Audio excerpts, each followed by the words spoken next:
शिवलिंग का निर्माण, कोई तुमसे पूछे कि प्रथम शंकर के शिवलिंग का निर्माण किसने किया, आपको उत्तर देना चाहिए कि भगवान शंकर के प्रथम शिवलिंग का निर्माण स्वयं ब्रह्मा और विष्णु ने अपने हाथों से किया है, अपने हाथों से किया।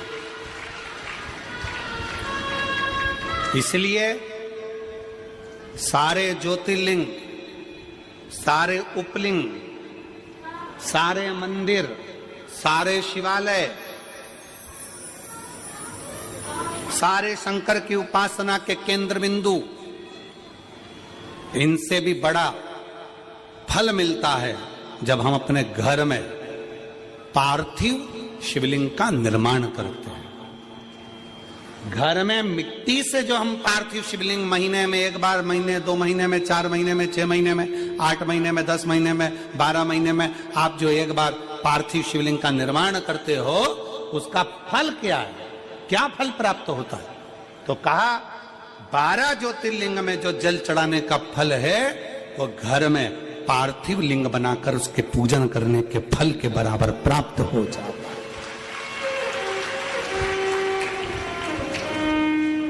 साल में एक बार श्रावण के महीने में, श्रावण की शिवरात्रि पर पूरे भारत में ही नहीं देश और विदेश में भी लोग ऑनलाइन पार्थिव शिवलिंग का निर्माण करते हैं। आप लोग करते हो कि नहीं करते हो? हाथ उठाओ जरा, कौन कौन करता है? सब करते हो? रखो रखो, वापिस रखो। पार्थिव शिवलिंग का निर्माण करते हैं, उसका पूजन करते हैं, आराधना करते हैं। अब हम आपसे पूछें, जब से आपने श्रावण का शिवलिंग बनाना प्रारंभ करा, जब से आपने शिव महापुराण की कथा सुनना प्रारंभ करी, जब से आपने भगवान शंकर के मंदिर में 1 लोटा जल चढ़ाना प्रारंभ करा, वो दिन और उसके पहले के दिन दोनों निकाल लो। जो पहले के दिन थे वो बड़े कष्ट के निकलते थे। जब से शंकर जी के मंदिर जाना, शिवलिंग बनाना साल में एक बार और शिव पुराण की कथा सुनना प्रारंभ करी, तब से मेरे बाबा ने तुम्हारा हाथ पकड़ना प्रारंभ किया, तुम्हें आगे बढ़ाना प्रारंभ किया।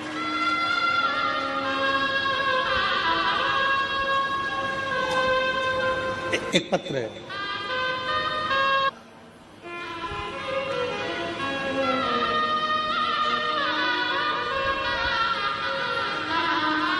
ब्रह्मा और विष्णु ने मिलकर भगवान शंकर के शिवलिंग का प्रागट्य करा। सबसे पहला शिवलिंग भगवान ब्रह्मा और भगवान विष्णु ने प्रकट किया। इसलिए शिव तत्व कहता है, भगवान शंकर की कथा कहती है कि शिवलिंग का निर्माण ब्रह्मा और विष्णु ने करा। भगवान नारायण की धर्म पत्नी लक्ष्मी और भगवान ब्रह्मा जी की धर्म पत्नी ब्रह्माणी दोनों ने शिवलिंग की स्तुति करी। तब भगवान ब्रह्मा और भगवान शिव ने जब शिवलिंग का निर्माण कर वहां पर स्थापित किया, तो लक्ष्मी और सरस्वती को उनकी सेवा में लगा दिया। सेवा में लगाया, तब भगवान शंकर उसी समय पर प्रकट होकर ब्रह्मा और विष्णु के सम्मुख में अपनी आकाशवाणी से कहते हैं, अपनी आकाशवाणी से,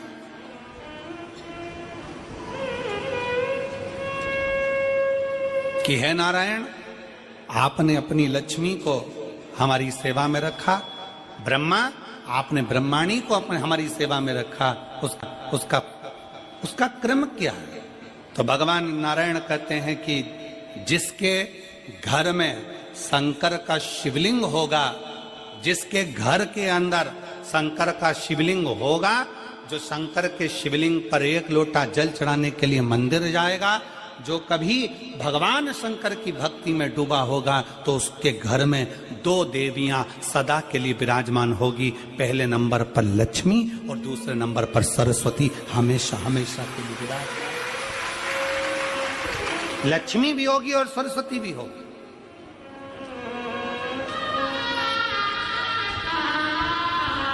अब दोनों देवियां खड़ी हो गईं।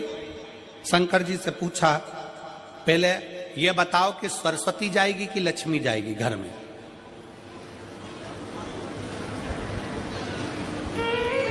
हमने रायपुर की कथा में कहा था, पुरुष की आदत रहती है वो एक कान से सुनता है, दूसरे कान से निकाल देता है, और माताओं की आदत रहती है दोनों कान से सुनती है और मुंह से निकाल देती है,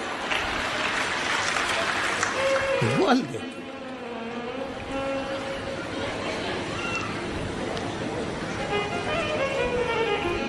शिव महापुराण में भगवान शंकर वर्णन करते हैं ब्रह्मा और भगवान नारायण की साक्षी में, जिसके घर में शिवलिंग होगा, जो शंकर के मंदिर में एक लोटा जल चढ़ाने के लिए जाएगा, जो शिव महापुराण की कथा को श्रवण करने के लिए जाएगा, उसके घर में दोनों देवियां एक साथ कदम रखकर प्रवेश कर जाएगी।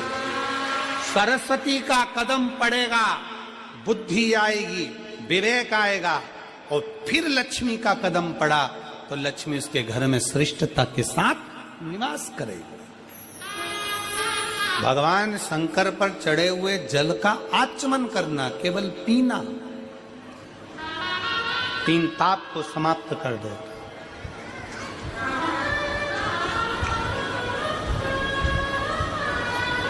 चाहे वो कायिक हो, वाचिक हो, मानसिक हो, कैसा भी ताप।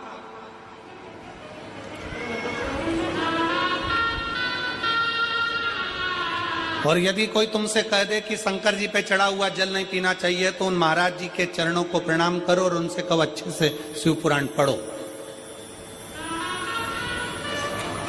तुम अच्छे से पढ़ो।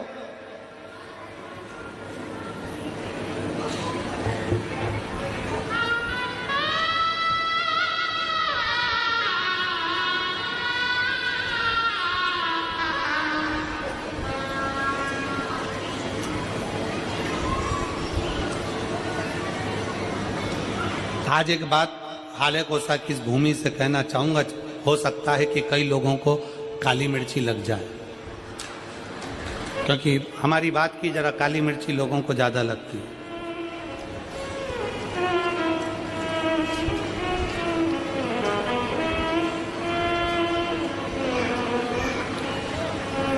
कई मिशनरी वालों ने, कई बोलने वालों को तैयार किया है, क्योंकि अब उनको मालूम है कि पूरे भारत में गांव-गांव में शंकर जी की पूजन चालू हो गई है, वापिस सनातन धर्म जागृत हो गया और अब ये टूट नहीं रहे।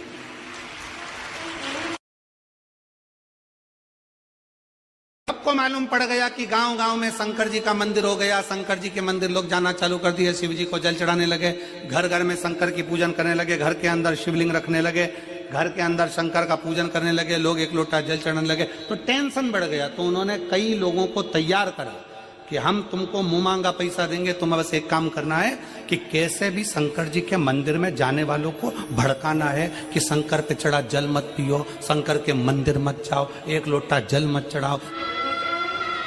और जो तुमको ऐसा विवेक दे, बुद्धि दे कि शंकर पे चढ़ा हुआ जल नहीं पीना चाहिए, उसको शिव महापुराण गीता प्रेस गोरखपुर की उठाओ, विद्येश्वर संहिता पढ़ाओ। विद्येश्वर संहिता में लिखा है शंकर पे चढ़े हुए जल का आचमन करने से 3 ताप चले जाते हैं, और शंकर भगवान पे चढ़ा हुआ प्रसाद खाना तो दूर, मात्र प्रसाद का दर्शन हो जाए तो व्यक्ति को अश्वमेध यज्ञ का फल प्राप्त हो जाता है। शंकर भगवान का प्रसाद खाना तो बहुत दूर, शंकर जी पे चढ़े हुए प्रसाद का मात्र दर्शन हो जाए तो व्यक्ति को यज्ञ अश्वमेध यज्ञ का फल प्राप्त हो जाता है।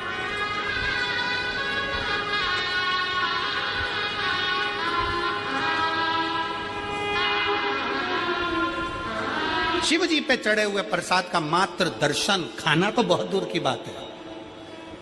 सारे देवताओं का प्रसाद रात भर रखा सकता है, सारे देवताओं का प्रसाद 2 दिन, 5 दिन, 6 दिन बाद खा सकते हो, 8 दिन बाद खा सकते हो। शंकर जी के प्रसाद का तो इतना महत्व है कि शिव जी का प्रसाद पूरी रात भी नहीं रखा था, शंकर जी के चढ़े हुए प्रसाद को तो रात से पहले खाना पड़ता है। ये 16 सोमवार के उद्यापन में लिखा है। आप में से किसी ने 16 सोमवार करें, संकट सोमवार करें? हाथ उठाओ जरा, किस किस ने करें? करें आप लोगों ने? रखो।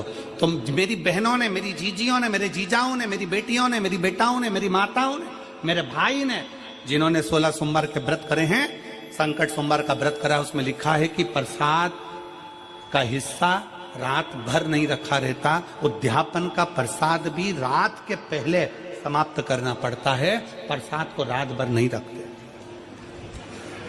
कितना महत्व होगा।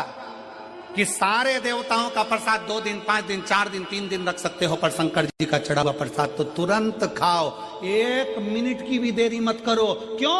क्योंकि शंकर जी का प्रसाद जितनी जल्दी खा लेते हैं उतना हमारे जीवन का सारा दुख समाप्त हो जाता है। दुख। डॉक्टर क्या कहते हैं? डॉक्टर क्या बोलते हैं? जब बीमारी आती है तो डॉक्टर कहते हैं ये गोली बिल्कुल आज से ही चालू कर दो,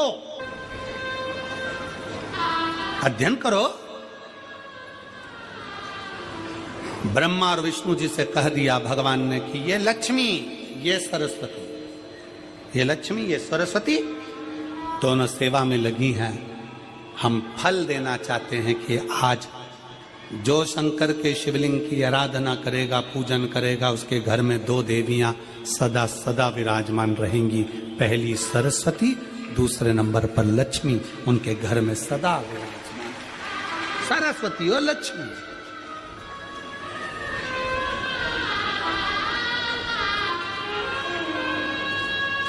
एक देवी का फूल होता है, शायद मुझे उम्मीद है कि आप सब जानते होंगे।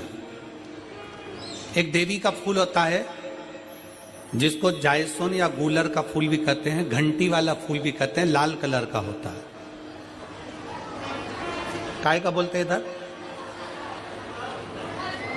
गुड़ल, गुड़र का फूल, जायसोन का फूल लाल कलर का होता है, जिसमें घंटी निकली रहती है एक छोटी सी, उसमें पीले पीले पीले पीले दाने रहते हैं।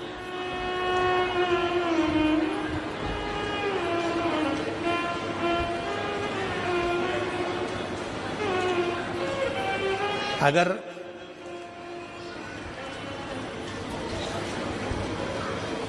मान लो कोई बेटा बेटी, कोई लड़का लड़कियां, कोई बेटा बेटी, नवयुवक बच्चे या बहुएं या कोई अन्य व्यक्ति भी कोई कार्य चालू कर रहा है। मान लो कोई कार्य आप चालू कर रहे हैं, एजुकेशन के लिए बढ़ रहे हैं, या आपने कोई लक्ष्य बनाया है कि मुझे इस कंपटीशन एग्जाम में बैठना है, इस कंपटीशन एग्जाम में बैठना है और मेरा इसमें पास होना जरूरी है, और मैं जो चीज पढ़ती हूं ना मैं भूल जाती हूं, मैं अध्ययन करता हूं और भूल जाता हूं। कई माताएं भी ऐसी हैं 40, 45, 50 साल, 60 साल की हो गई, 60, 70 साल की हो रही हैं, कई बार कह देती मेरी याददाश्त ठीक नहीं है, मैं कोई सामान रखती हूँ भूल जाती हूँ, मेरी याददाश्त में नहीं रहती। कोई भाई भाई लोग कह देते हैं मेरी याददाश्त में नहीं रहता, भूल जाता हूँ। कोई कहकर गया मुझसे बात कर लेना और मैं भूल गया कि मेरे को उससे बात करना था। कई बार मुझे मनी मंजिल तक पहुंचना। तो शिव महापुराण की कथा कहती है आप अपने परिश्रम को 4 गुना बढ़ाओ, मेहनत 4 गुना करो, पढ़ाई 4 गुना करो, अध्ययन 4 गुना करो, दिन रात एक कर दो। और साथ में जो अशोक सुंदरी की जगह है, ये शिवलिंग समझ लेना जरा, ये जलाधारी पार्वती जी का हस्त कमल, ये शिवलिंग, ये जलाधारी, और यहां से जल बहता है। राइट में गणेश जी, लेफ्ट में कार्तिकेय जी, और बीच में जम के बोलो जरा अशोक सुंदरी। ये बीच की जगह जो घंटी वाला फूल होता है, जिसको आप लोग जायसोन बोले कि आपके क्षेत्र में गुलर बोले, देवी जी को चढ़ता है। देवी जी का अति प्रिय पुष्प है, माता रानी का वो लाल पुष्प अति प्रिय। उसी पुष्प को ये बेलपत्र की जो डंडी होती है, बेलपत्र की जो डंडी का भाग होता है, उस घंटी का भाग उसी डंडी की ओर होना चाहिए। जैसे फूल की जो अंदर की घंटी जो निकली हुई है, उसका भाग ऐसा डंडी की ओर होना चाहिए। मतलब आपको बेलपत्री पर ये फूल को इस तरह से रखना पड़ेगा, मतलब उसका जो घंटी का भाग है। हाँ लाइए फूल लाओ, जेरा फूल, फूल मिल गया वो।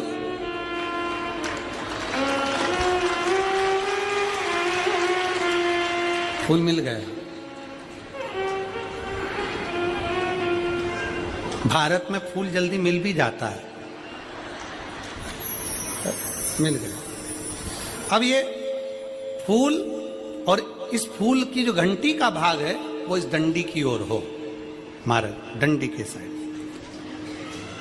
अपनी कामना कर कर, अपना नाम और गोत्र का स्मरण कर कर, शिव जी से अपने मन का भाव बोलकर इस फूल को और इस बेलपत्र को 12 महीने शिवरात्रि पड़ती है। किसी भी शिवरात्रि पर अशोक सुंदरी वाली जगह पर, शंकर के शिवलिंग की ओर जो अशोक सुंदरी की जगह है, वहां पर डंडी और घंटी का मुख शिवलिंग की ओर होते हुए उस बेलपत्र को समर्पित करो। कब करना है? पहले 1 लोटा जल समर्पित कर कर, फिर ये बेलपत्र अपनी कामना कर कर, बाबा से विनय कर कर, बाबा मेरा ये कंपटीशन एग्जाम है, मैं पढ़ूंगी, 4 गुना मेहनत करो, अध्ययन करो, अच्छी पढ़ाई करो, दिल से पढ़ो, रात दिन एक कर दो, और 1 घंटी का पुष्प, 1 बेलपत्र, जब तक तुम्हारा एग्जाम ना आए, 4 महीना, 5 महीना, 3 महीना, प्रत्येक शिवरात्रि, हर महीने शिवरात्रि आती है, प्रत्येक शिवरात्रि पर समर्पित करो। आप अपने लक्ष्य तक पहुंचोगे ही, कोई रोक नहीं सकता। आप अपने लक्ष्य तक, अपनी मंजिल तक पहुंचे ही जाओगे। बोल बम का नारा है,